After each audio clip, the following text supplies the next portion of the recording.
दोन वेगवेगळ्या अपघातांनी धुळे-सुरत महामार्ग हादरला. कोंडाईबारी घाटात भीषण अपघात. धुळे-सुरत महामार्गावरील कोंडाईबारी घाटाजवळील खाली खांब चौदर शिवारात आज दोन वेगवेगळ्या ठिकाणी भीषण अपघातांनी वाहतूक विस्कळीत झाली. सुदैवाने एका अपघातात कोणतीही जीवितहानी झाली नाही, तर दुसऱ्या अपघातात कंटेनर चालक गंभीर जखमी झाला आहे. पहिला अपघात तेल घेऊन जाणाऱ्या टँकर क्रमांक GJ06 AZ 8623 च्या मालकाचा ताबा सुटल्याने घडला. टँकरने पुढे जाणाऱ्या इको कारला क्रमांक MH18 C2129 मागून जोरदार धडक दिली आहे आणि त्यानंतर टँकर रस्त्याच्या कडेला असलेल्या खड्ड्यात पलटी झाला. टँकर चालक फरार झाला आहे. तर या अपघातात इको कारचे मोठ्या प्रमाणात नुकसान झाले असले तरी सुदैवाने कोणतीही जीवितहानी झाली नाही.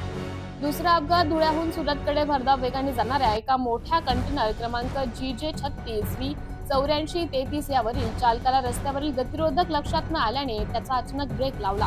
त्यामुळे कंटेनर 20 ते 25 फूट रस्त्यावर फरफटत गेला आणि विरुद्ध बाजूच्या रस्त्यावर मध्यभागी पलटी झाला.